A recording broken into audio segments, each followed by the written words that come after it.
Hello and welcome to the Nordic Baltic Topics News Roundup. And with me today, Victor Kubik from the Kubik Report. I'm James Ginn. Welcome, Victor. How are you today?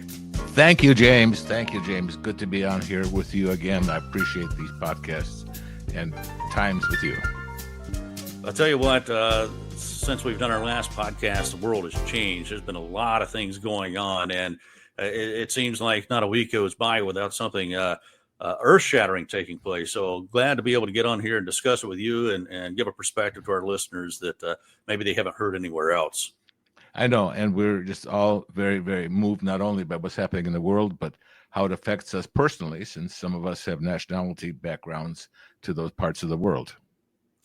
Well, the big news, and now it's been a week or so, a little over a week ago, whenever President Zelensky went to Washington, D.C. and had a meeting with President Trump, and of course Vice President Vance interjected some things that Zelensky took some issue with and had some questions for the Vice President, and then we know how that all deteriorated very quickly and ended up with the President and the Vice President really treating Zelensky in a very childish, bullying sort of schoolyard kind of way.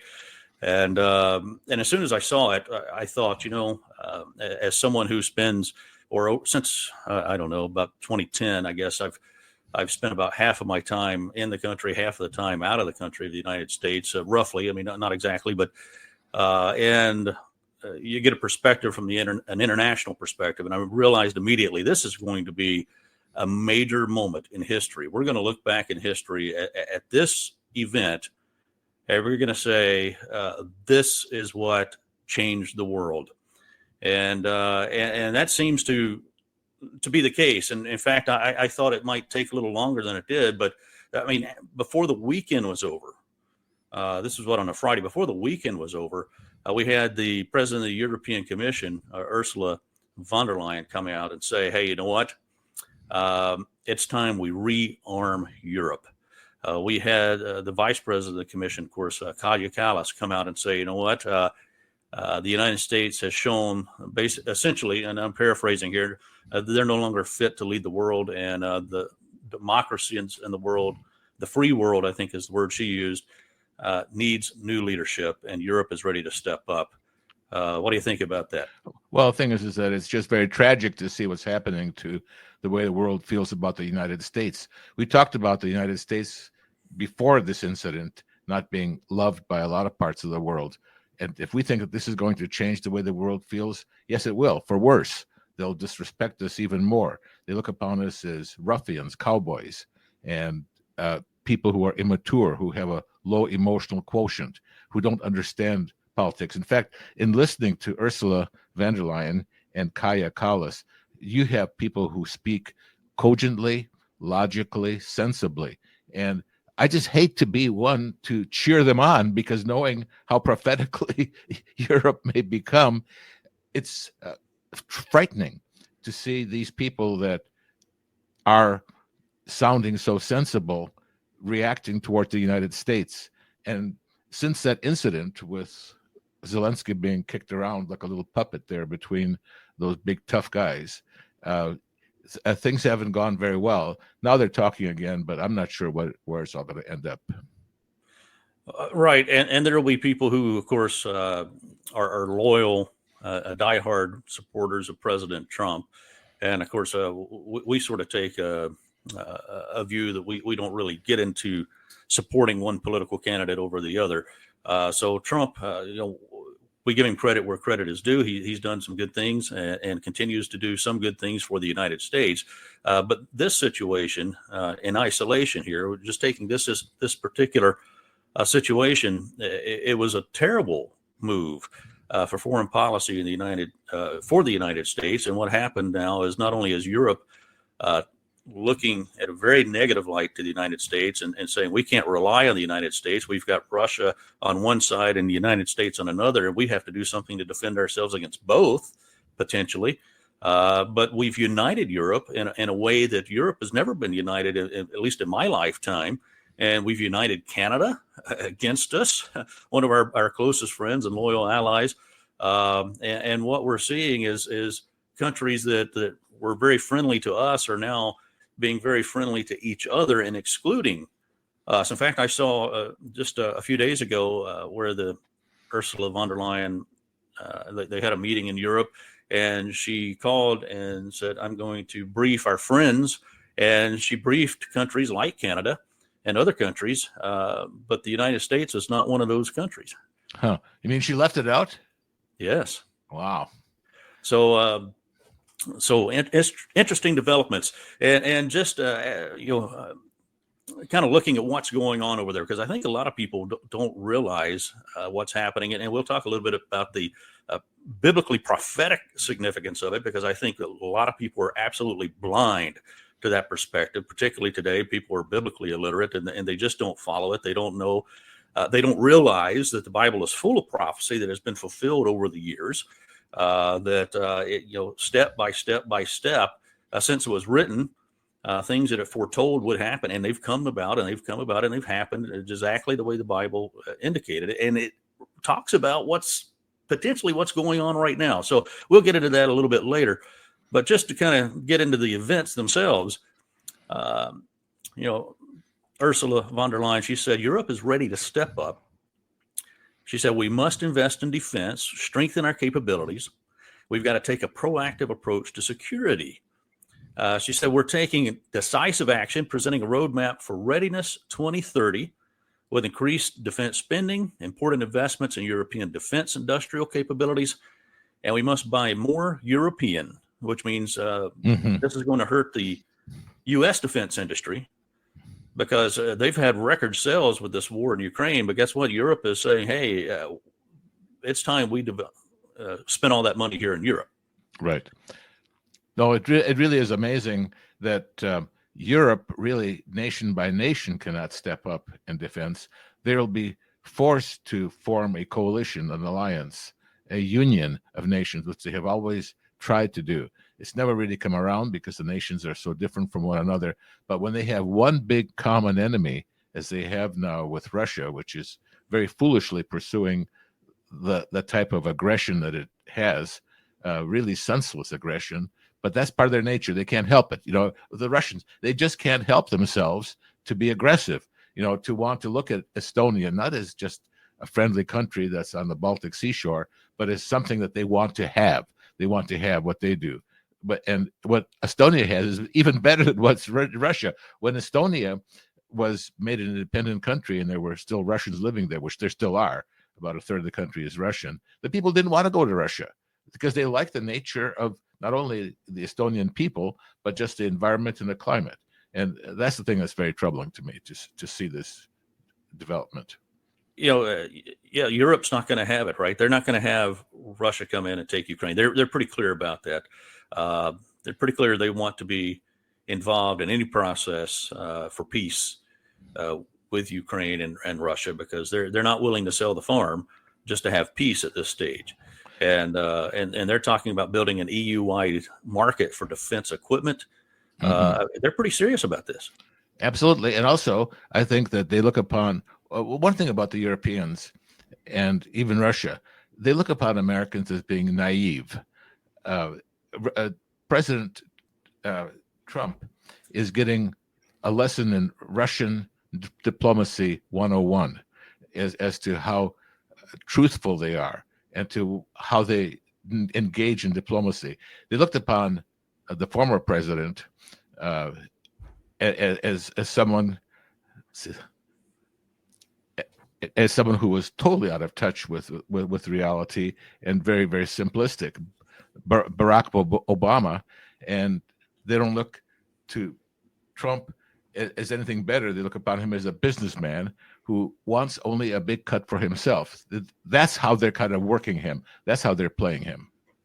Yeah, and it's one thing that people typically don't understand, particularly in the United States, is that because many people in the United States, they don't get out and they don't travel much. They're not as familiar with cultures, and everyone, and not just people in the United States, but everyone tends to be a bit ethnocentric. And one of the blessings I've had in my life is to study cultures. Is actually part of my graduate work, and you go out and you learn about cultures, and what you realize is that people in these other places, they don't think the same way. From childbirth, they're taught to think differently, and but we always assume that everyone thinks the way we do. So if we're going to be honest and we're going to use a defense, use a contract, enter into a contract a certain way, we're going to honor it, right? And we assume that everyone is going to do the same thing, but that's just absolutely not the case. Other cultures, other countries don't necessarily care about those things in the same way, and they come from a different place in negotiating. Their tactics are completely different. And we can sit back and look and say, yeah, look at what this leader's doing or that leader's doing, without any understanding whatsoever of what the other side is doing, because we're looking at it from our own perspective and not from theirs. And I think that's the danger here. Mm-hmm. Well, it's interesting. I don't know if I had said this on a program before, but in my Rotary Club, we had a student exchange program. And interestingly, our club kind of talked to the young lady who was a high school student, probably a senior high school student. And they asked her, how do the Polish people look upon Americans? And I was shocked that this young lady, she says, I think the people in Poland, now she maybe was speaking for the people in general society, think that Americans are stupid. And she didn't really mean it in a harsh way, but our club was just, wow, how can somebody say that? But that's how the people look upon the Americans, as people who just don't have it all together because of their isolation and their further isolationism, that they're not going to have much regard for us. And they just look upon us as people who just hit the jackpot of having a lot of wealth, but not much else. Right. And it gets into that. You mentioned the isolationist aspect of it, and people just don't understand. They don't see. They don't even look and try to understand the perspective of the larger world, and yet the United States is integrally ingrained in the rest of the world. It cannot stand on its own. It is not able. This is not the world we live in today. The United States cannot be an island. It cannot exist as an island. Our structures are interwoven globally, and the moment we start trying to offend everyone in the world and become isolationists is the moment we will fall as a country. Well, the world really is very dependent upon one another. We had a presentation one time to a town hall meeting in Indianapolis by the former Prime Minister or President of South Africa, F.W. de Klerk. And he gave kind of a warning of the future. He said, we're going to be living in a world which has much more technology and so many wonderful things, but we're going to be living in a much more dangerous age, much more volatile age, where an incident in one country triggers off a chain of events in another country.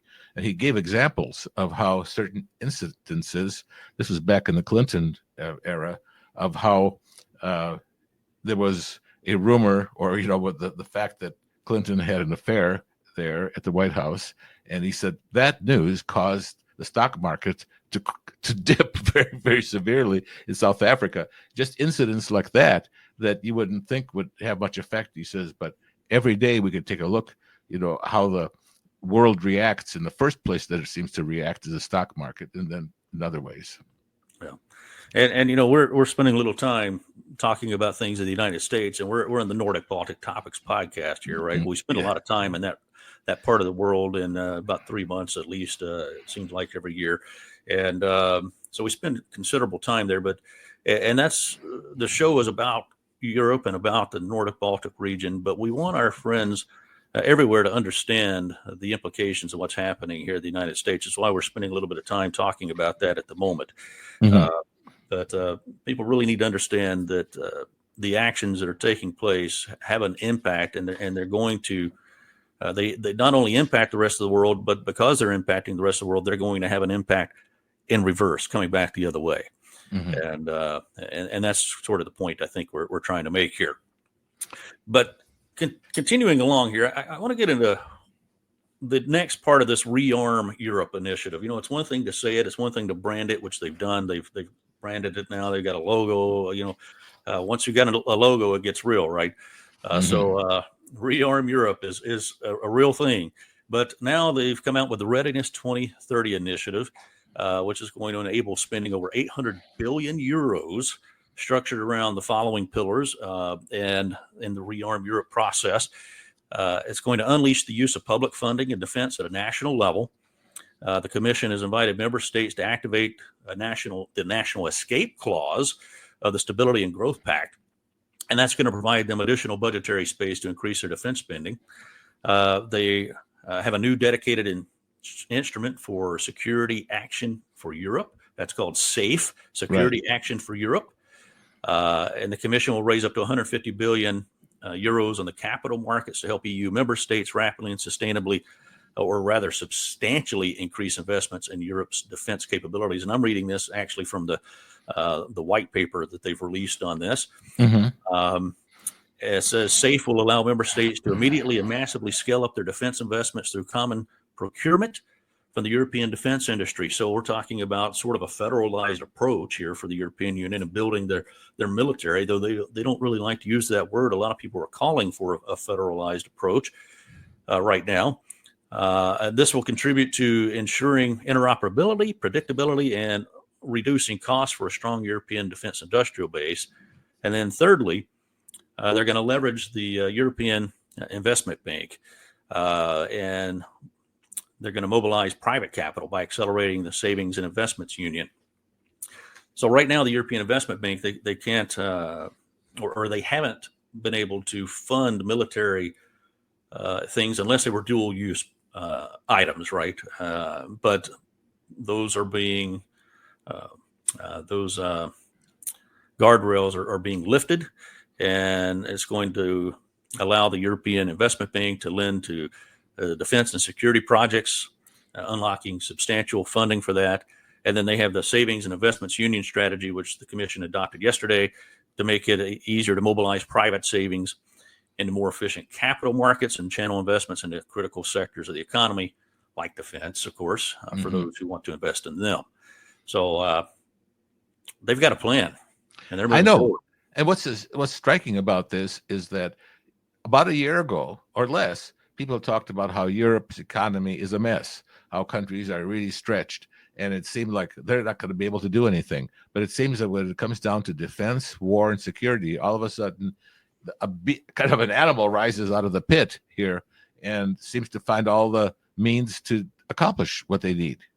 Yeah, and now they've come out with a white paper for European defense, which I've gone through and read, and it's proposing ways for member states to massively invest in defense, procure defense systems, build up the readiness of the European defense industry over the long run to effectively address these challenges. White paper outlines the following key lines of action. And I'm just reading this right straight from the paper, right? I'm skipping a little bit here, but for brevity. But they want to close capability gaps. They want to support the European defense industry through aggregated demand and increased collaborative procurement, support Ukraine, what they're calling the porcupine. They're referring to it as a porcupine, right? Making it sneaky, something you don't want to mess with. They want to deepen EU-wide defense market, including through simplifying regulations, accelerate the transformation of defense through disruptive innovations like AI and quantum technologies, enhance European readiness for worst-case scenarios by improving military mobility, stockpiling, and strengthening their external borders. And we've got some really interesting things here in a moment about strengthening those external borders. Some things that I find disturbing, we'll talk about momentarily. And, of course, they want to strengthen their partnerships with like-minded countries around the world as well. So the white paper goes into a lot of detail. You can look it up on the European Union's site and read it and see all the details there. I'm just kind of giving some highlights. But meanwhile, Kaja Kallas, the High Representative of Foreign Affairs and Security Policy, and who's also Vice President of the European Commission, she stated, the value we add by working together is priceless, gives us a competitive advantage that is unrivaled anywhere in the world. And that was echoed by the former NATO commander. I saw a interview with him recently, and he was talking about, we think of Europe as all these divided nations. And I heard someone kind of ridiculing the idea that Europe could do anything because, they're all these tiny little nations. He said, but Europe combined, and he started throwing out the numbers of a combined European force, and they dwarf anything the United States can put together. Mm-hmm. It really does. The army, considerably larger. The economic capabilities, considerably larger. I mean, they've got 450 million people over there. They're quite combined, quite larger than the United States. So this is not something to sneeze at. And what's happening is the people in Europe are beginning to realize that as well. Right. And also they have a nature about them that is different from American nature. If you have forced conscription or anything, you got a lot of legislation and talking and so forth. In Europe now, they're talking about having compulsory conscription, just laying these things down. And it seems like they're going to accomplish them because they said, we got to do this. And the psyche of those people is that they are more attuned to respond to that than people here in this country. That's right. And another thing that was kind of interesting, the Commissioner for Defense and Space in the European Union, Andreas Kubilius, I might have mispronounced his name, but he had some comments I found very, I found to be kind of disturbing. He says, Europe can no longer afford to be a bystander in its own security, which is, okay, fine. We must take our defense into our own hands, he said, reinforcing our commitments to collective security and standing firm. This is the part that's concerning. Standing firm against those who seek to challenge our sovereignty. Mm-hmm. And then, of course, he talks about, this isn't just about military strength, but readiness, strategic autonomy, and the future of Europe as a global player. Mm-hmm. And I thought those were deliberately chosen words. Well, I know they were put in writing, and officials like this, they don't put these things in writing without deliberately thinking them through and what their implication is, and saying against those who seek to challenge our sovereignty. Mm-hmm. Well, who besides Russia has challenged Europe's sovereignty lately? Well, how would you answer that? Well, I know that I know Denmark right now is considering their sovereignty being challenged. Mm-hmm. Well, it's interesting when you talk about sovereignty being challenged. The one country that I've heard that more from than anybody has been China. Where Deng Xiaoping, in the big speech that he gave to all the delegates, which elected him 100%, he had 100% vote, said, we will not allow anybody in the world to challenge our sovereignty. And I thought, well, no, China, just live and let live, but they bring these things up almost goading other people to become aggressive because they are aggressive. So it's interesting that Europe would make a statement like that. What does it mean? Is it an individual country? And they know that they can't do it on an individual basis. It'll have to be a combined effort. And that's where it's going. And that's where it's going. And I encourage our listeners to, if they really want to see what we were talking about earlier about the prophetic implications from a biblical perspective of all of this. The organization that sponsors the Nordic Baltic Topics podcast has a booklet, and you can find it at ucgeurope.org. That's ucgeurope.org, and it's called the Final Superpower. Mm-hmm. The Final Superpower, and it goes into a lot of what's happening in Europe right now, and what's going to be happening in Europe. And again, that's ucgeurope.org. It's called the Final Superpower. It's there in English language, since we're an English language podcast, but it's being translated right now as we speak into a number of other languages in the Nordic Baltic context. You can also find it in languages in Western Europe and so forth if you want to read it in your own language. But I encourage people to go and view that. And but moving on, something you brought out here today. Roman Sheremeta, is that how we pronounce the name? Sheremeta. Sheremeta. Okay. Mhm. You've got the tongue for that. So, Okay. so tell us about this. Okay, he is a professor of economics at Case Western Reserve University. Very, very smart person. Actually studied economics first at Purdue University here in Indiana, but he's formerly the chairman of the Ukrainian American House and many other organizations. But he has a Facebook page, which is a page. It's where thousands of people follow him, and he gave a scenario of what will happen next after Trump's phone call with Putin. This is heralded as a big, big event. And then he gives a scenario which is probably very, very truthful and very sensible. He says, I don't want anyone to have illusions or false hopes. So here's what we could expect. First of all, right now, people are realizing that Trump has no regard for Ukraine. I mean, that has been very, very much shown in the way that he treated Zelensky and the way that he would cut off Ukraine's intel just to weaken them. He says to eliminate this obstacle, he first had to ensure that Russia regained control of the Kursk region. Trump deliberately weakened Ukraine so Russia could recapture Kursk, which is very probable. The next step, as described by the Director of National Intelligence, Tulsi Gabbard, is for Trump to reunite with his good friend, the war criminal Putin, and rebuild U.S.-Russia relations. For that to happen, he must either force Ukraine to capitulate, which Ukraine will not accept, or blame Ukraine for refusing peace. And he said, the crazy things that Ukraine caused the war and other things. That's why Trump called Putin to create an excuse. Predictably, Putin will propose unacceptable peace terms at Ukraine's expense, which the things that he's presented have been no big news. I mean, they presented nothing. Trump will then claim Putin is ready for a ceasefire, but when Ukraine rejects the terms, Trump will accuse Ukraine of not wanting peace. So he will scapegoat Ukraine and blame Zelensky for the failure of negotiations. So that's his take on that. And it's just been a very, very sad story of all the killing and everything that's taken place that Trump refers to.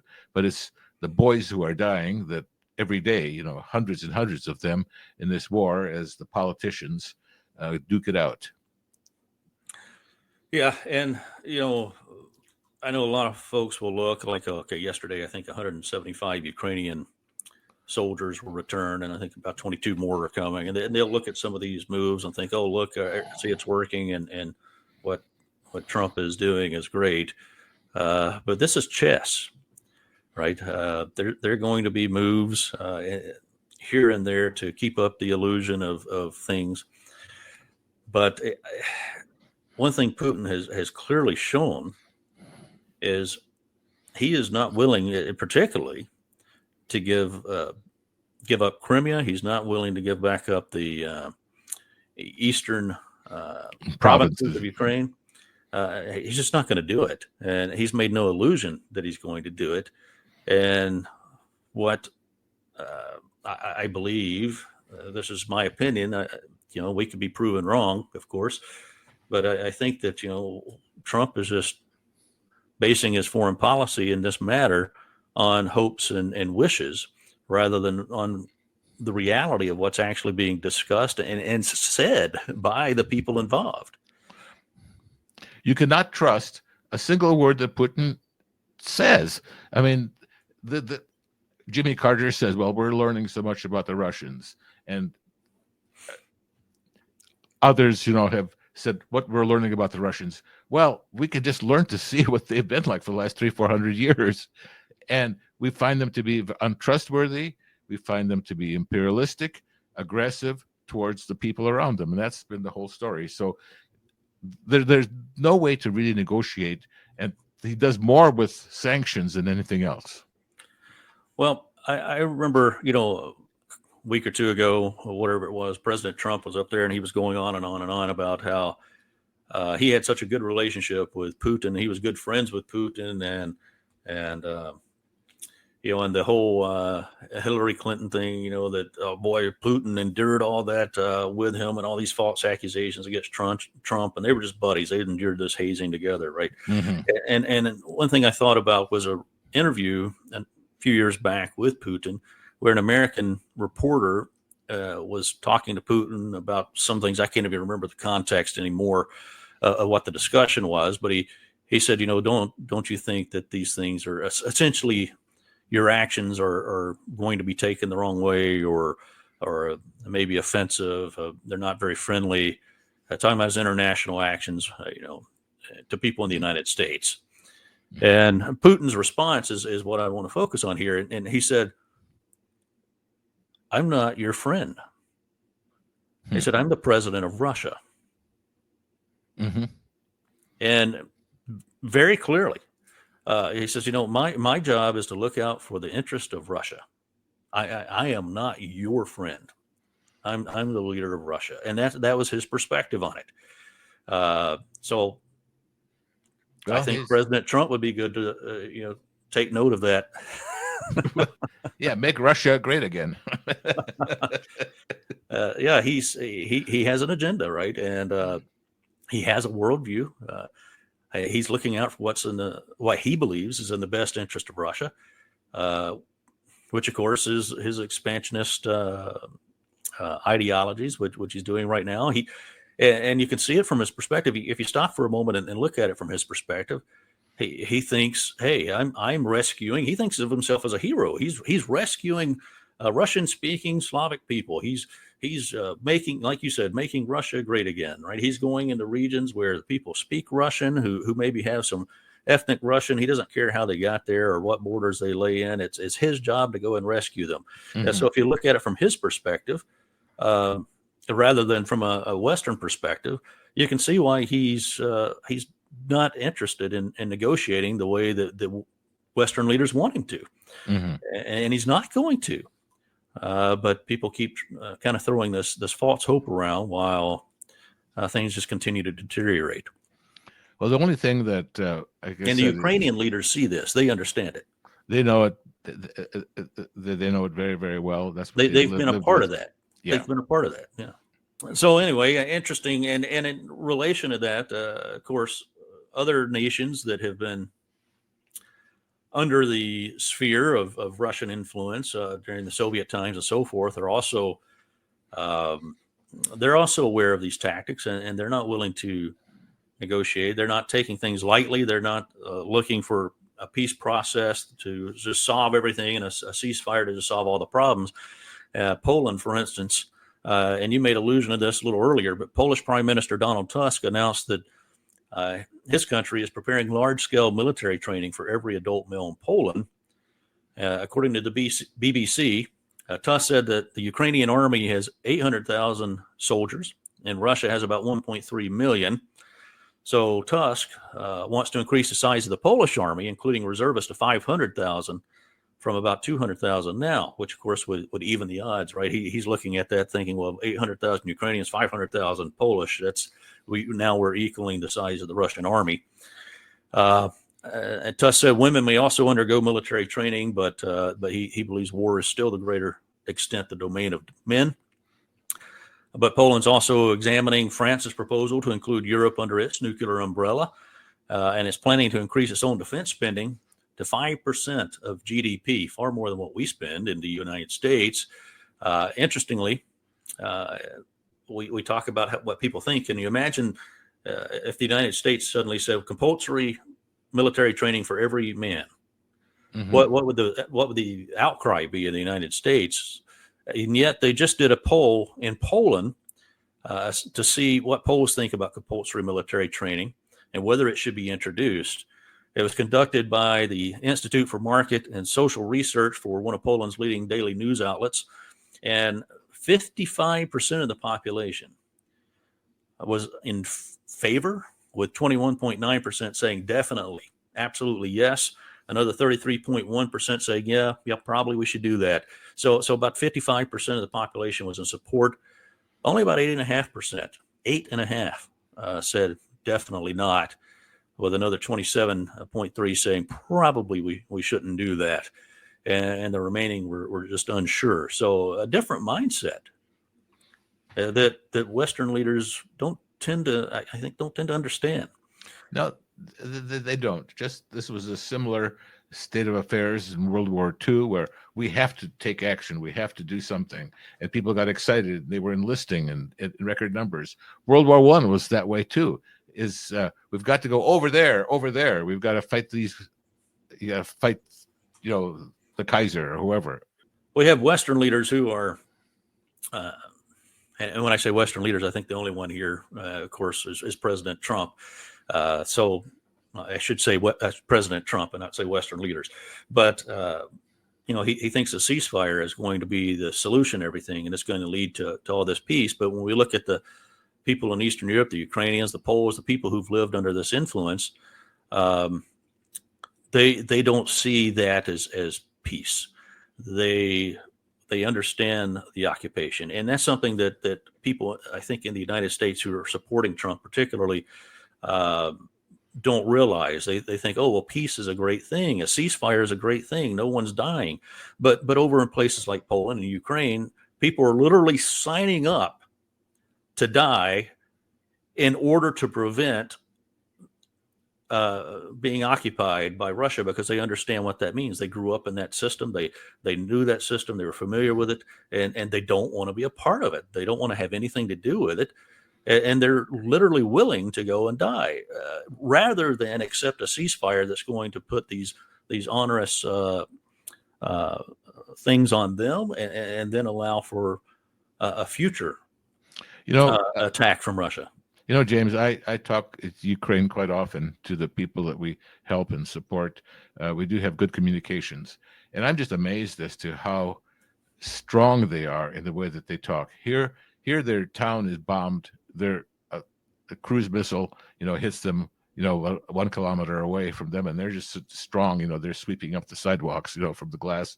They have these patriotic poems given by little children who sing, "Our soldiers are going to do this." And I'm just amazed. I'm just moved with emotion when I see these people and the strength that they have. They're not afraid. Well, I'm sure they are afraid, but I mean, they are very, very strong and brave in the way they come across. And this is where thousands of their population have died in this war. Yeah, that's right. And yet they do it willingly, because they know what, they know what's at stake. Mm-hmm. And I think it's easy for President Trump, sitting thousands of miles away, to and not understanding the culture and not understanding the history. Apparently, it's easy for him to say, "Well, we just have to have a ceasefire, and you just have to give everything up in order to make peace." Whenever you don't have to deal with it day in and day out, that's easy to say. But I think the actions of the people who are involved over there speaks more loudly. Well, sustainable peace does not come through negotiations. That's only a ceasefire. It'll be only a temporary thing. But we, in our program, one of our taglines is that we are talking about a sustainable future. The things that we preach and the things that we do talk about how things will be long-term rather than how we'll stop or put a Band-Aid on a problem. Right.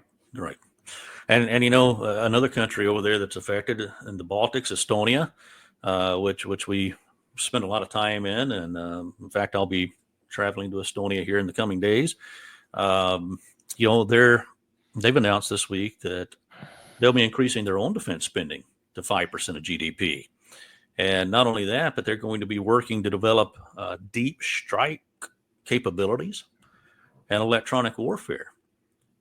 Because I think they've seen, while Ukraine has done quite a job in defending itself, one thing they have lacked is any significant deep strike capabilities to fight back, and to make Russia really regret doing what they've done. And Estonia is learning from that, and they're saying, we need deep strike capabilities, because they truly fear that they will be next on the list.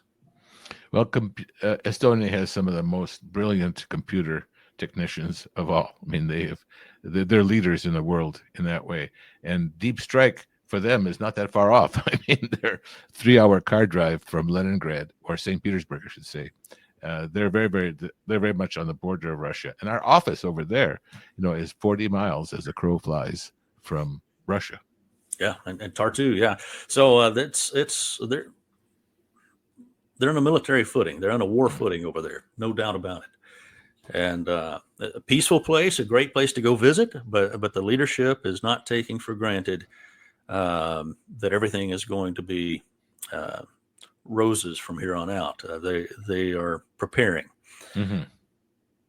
Something else significant that took place yesterday. Finnish President Alexander Stubb had President Zelensky and his country and awarded the Great Cross, which is quite significant, with a chain or a collar of Finland's white rose with the words for the struggle for independence, sovereignty, and territorial integrity. So basically what the Great Cross is here, this refers to the Grand Cross with a collar of the Order of the White Rose of Finland. It's the highest distinction in the country, or the highest decoration in the country, and it's reserved primarily for heads of state, but it can also be given to others of exceptional service. And since 1919, so for over 100 years, less than 100 people have ever received this honor. Mm-hmm. And Stubb noted that Finland and Ukraine have a lot in common, and they do, because they've both been, in the sights of Russia. And he says, we are members of the European family. And that's the way he phrased it. We are both members of the European family. And we share the experience of defending our independence.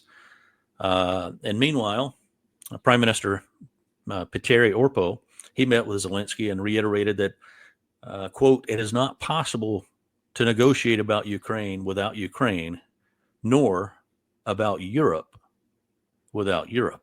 Mm-hmm. So they see themselves as part of the negotiation, right? They see themselves as part of the same European family. And so when you're negotiating about Ukraine, you're negotiating about Europe, is the way they look at it. And so, and you can't negotiate about Europe without Europe. So interesting perspective, and a high honor bestowed upon Zelensky, because the Europeans simply do not see him the way that he's been painted by President Trump at all. No, it got off on a bad start where Europe and Ukraine were excluded from the discussions that Trump wanted with Putin. Trump wanted to talk to the top guy instead of bringing everybody in and to get everybody to talking.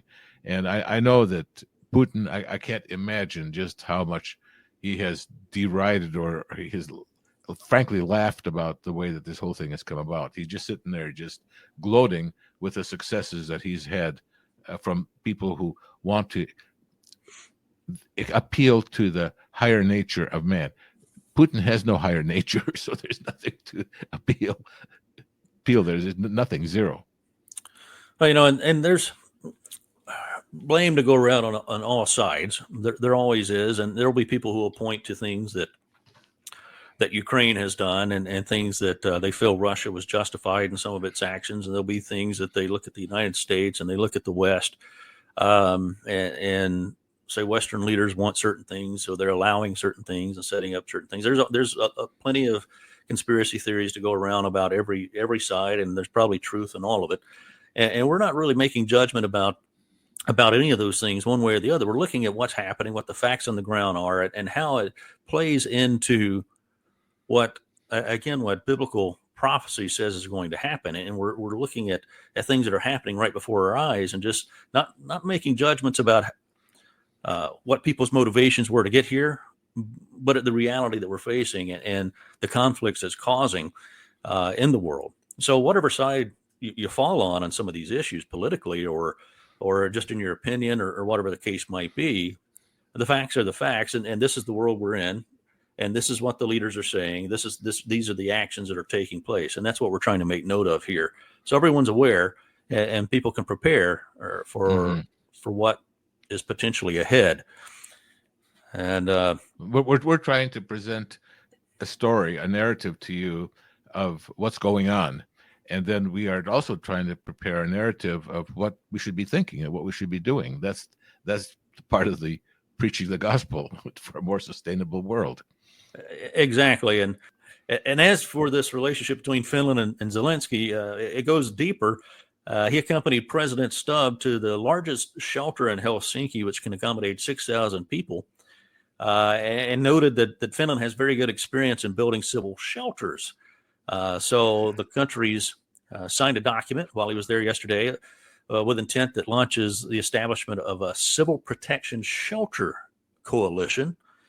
And Ukraine is working to increase the number of safe places and shelters in their state, Zelensky said. So the coalition that they're creating will be led by Finland, and it's going to be working on mobilizing international partners to support the construction of shelters across Ukraine. So this gets in a little bit to what Trump, I think, was trying to do, initially saying, well, we're going to stop. We're going to stop the war because we're going to go in and we're going to send our own people in to mine in Ukraine, and then Russia better not attack, because if he attacks Americans in Ukraine, then boy, that's going to have consequences. And it looks like this might be Europe saying, hey, we're going to send people into Ukraine. We're going to be building. We're going to be leading construction efforts to protect and preserve and putting our people in harm's way. So yesterday Trump was saying that he'd like to take over the power plants, sort of like the rare earth minerals. He wants to now, I don't know, acquire the power plants, I guess, which would require Americans to maintain them and to put Americans, on the ground there. So I'm not sure what the thinking is totally. Well, yeah, and if you're Ukrainian, you're probably thinking, and what's next? I mean, we're trying to defend our homeland against Russia, and the United States wants to take it over in the guise of defending us. Mm-hmm. So, I mean, it certainly looks like opportunism rather than friendship. And despite the claims of political leaders out of Washington, Europe, isn't getting repaid for their investment there.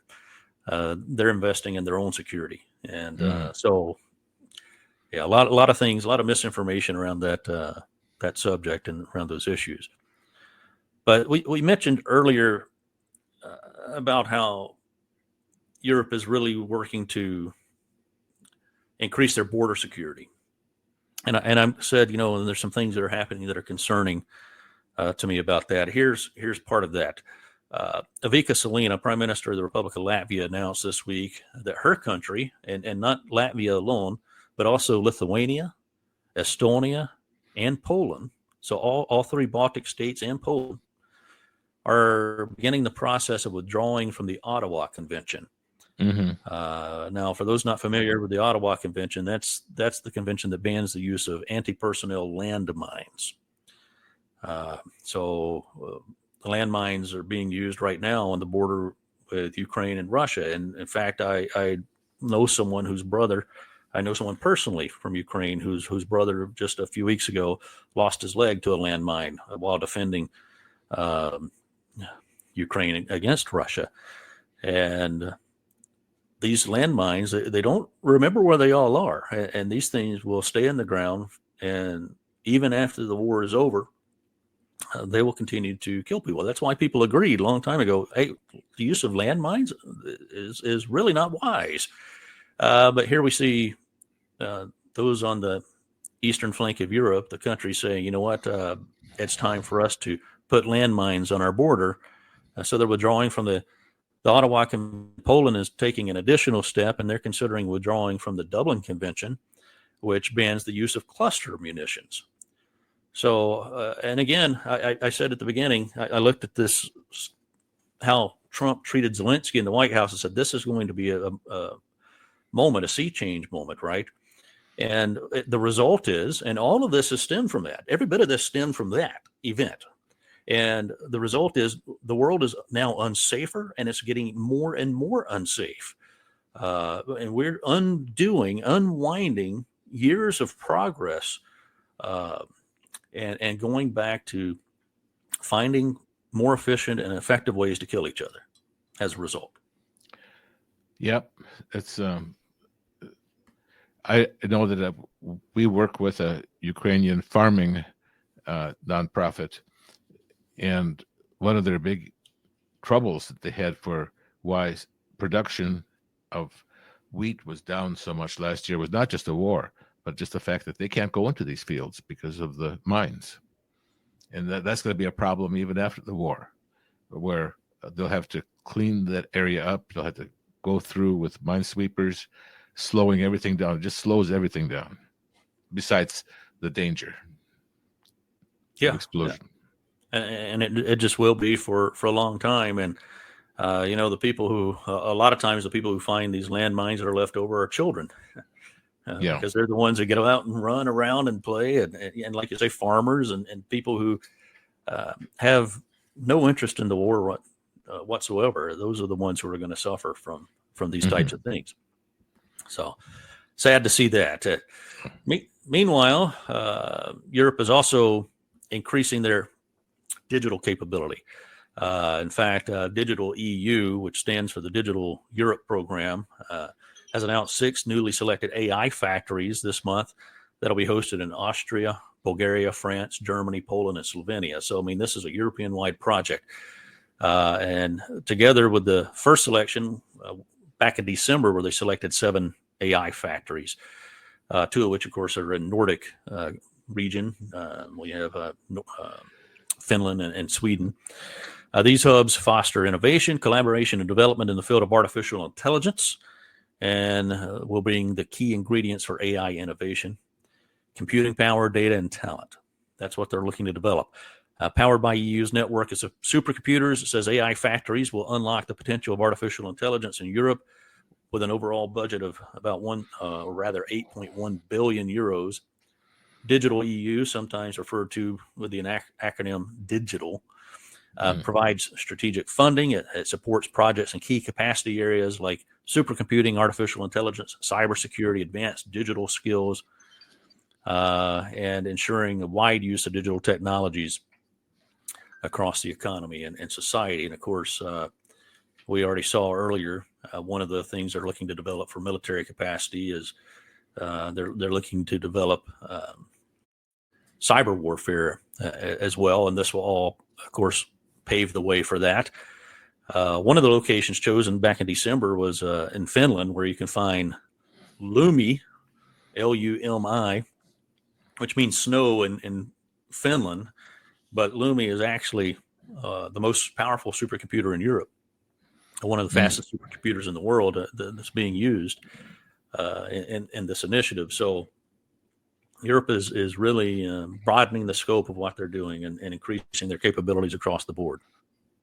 Well, what's happening digitally around the world is so exciting. I love it. I love using it, but then we wonder what its ultimate capabilities will be. Indeed, we're seeing the world change in its use of technology, and while it has so much potential for good things, and it really does, and I'm sure that this will be used for a lot of good, a lot of great things for Europe, and they are not backwards digitally, for sure. For people in the rest of the world who might listen to this, Europe is really at the forefront of digital development, but it also has the potential for use in warfare and other things, and I'm sure we'll see that part of the development as well in the coming years. Well, in the way that it affects satellites, the way it's global, how it can really wreck everything. So somebody can have the ultimate bomb, which is not nuclear, but an electronic bomb that'll just bring this world back to the Stone Age. It will. In some countries in Europe, while they're advancing things digitally, have realized that this is not the solution to everything, and that it does create vulnerabilities. In fact, I believe it's Sweden just recently started encouraging their citizens who have kind of transitioned to a digital economy and digital currency. They really don't use much cash anymore. And they've said, you know what, everyone needs to stockpile cash, because in wartime, and they're anticipating it, in wartime, digital economy might not work. So stockpile cash. So it's got its advantages and its disadvantages, I guess, like everything else. But on to some we've talked about some pretty heavy things. Let's get into some lighter things here. I always like to kind of conclude on a lighter note to keep our perspective that not all in the world is bad, though we talk about some pretty heavy things and where they're headed. But you ever thought about just breathing good, fresh, clean air? Mm. I was out yesterday and walking, and it was a very moderate day where I am, and there was a nice breeze out, and the breeze just kind of cleared everything out, and it was cool but not cold, and it just felt good to breathe. And well, according to Europe magazine, you need to move to Iceland or Estonia. Only these two European countries met the World Health Organization's guidelines for tiny toxic particles known as PM2.5 last year. And according to an analysis from the Swiss air quality technology company IQ Air. PM 2.5 comes from sources like the combustion of fossil fuels, dust storms, wildfires, things of that nature. In 14 countries in Europe showed an increase in those little particulates. It's so tiny it can pass right through your body's natural defenses and get straight into your lungs and your bloodstream, so it's not a good thing. But the smallest levels were found in Iceland and Estonia. So I mentioned earlier, I'll be traveling there. I'm looking forward to breathing in that nice, clean Estonian air. But also for our Nordic Baltic listeners, they'll be pleased to know that not only Iceland and Estonia, who are the top two, have the good clean air, but number 3 was Finland and number 4 was Sweden. Mm-hmm. So they rounded out the Nordic Baltic countries, rounded out the top 4 slots with the cleanest air, followed by Ireland, and then at 6th place was Norway. So the Nordic Baltic region has really taken care of that and benefits from being able to breathe in that air. And I know they're very active up in that part of the world, so I know they appreciate that. Right. Norway is such a beautiful country mountain-wise. Finland is so beautiful with all the lakes. I love Estonia. It's flat, but I still love the forests. They are beautiful areas, and clean air is certainly a great blessing. I've just started biking here, and I just enjoy going out and just having my lungs fill up with good, clean air after a long winter. Well, and I guess we could say for our Nordic Baltic friends that they're literally a breath of fresh air. So yeah. And then one final thing, just to kind of get us out of here. The 100th anniversary was celebrated in Norway, and this is a special celebration, a special anniversary of an invention that we want to bring up because it's totally probably irrelevant to many parts of the world, but it's essential in Norway. And if you've been to Norway, you'd know it. It's the cheese slicer. Mm. And its inventor got frustrated 100 years ago by being unable to get a thin slice of Norwegian brown cheese. And it is kind of tough, right? It'll break off. You get big chunks or whatever. But he had experience with carpentry, and he looked at the carpentry planer and drew his inspiration. And now we have the cheese slicer. Well, that's very wonderful. Yeah. So the slicers help Norwegians cut thinner slices in thick and thin times, and it makes the cheese last longer. And it's kept on. And I know Norwegians really appreciate it. They travel with them, and if you've never seen one, it's an interesting little device. When you first see the cheese slicer, you kind of wonder what in the world is this contraption, but it does its job effectively, and it's been around for 100 years. So, well, we had one given to us, and I couldn't figure out how to use it. I think we lost it somewhere, but anyway, I know I had trouble using it the first time. Well, if you like cheese, and especially if you like to get the big block cheese, you need a cheese slicer. So so if you don't know what we're talking about, go on and look it up and order you one, and you'll have a little piece of Norway history in your home. What better time? So, all right. Well, I think that's enough. We've covered a lot of ground here, as always. Victor, it's so good to have you with us. What you got coming up on the Cubic Report? Well, on the Cubic Report, I've got a book that I'm going to be talking about, written by Gary Petty, called Christendom, talking about the kingdom of God and how Christianity, how Christianity changed the meaning of the kingdom of God. So I'm looking forward to interviewing him. Also, I'll be interviewing Bruce Brill, who worked with the NSA, and he's going to talk about, he was very much involved with the Yom Kippur War in 1973. He'll talk about some things from that. And tomorrow, I have a podcast with consultant Greg Thomas. We'll be talking about EQ, emotional quotient in leadership. So that's what's coming up this week. All right, very good. And until next time, I'm James Ginn for Victor Kubik and the Nordic Baltic Topics News Roundup.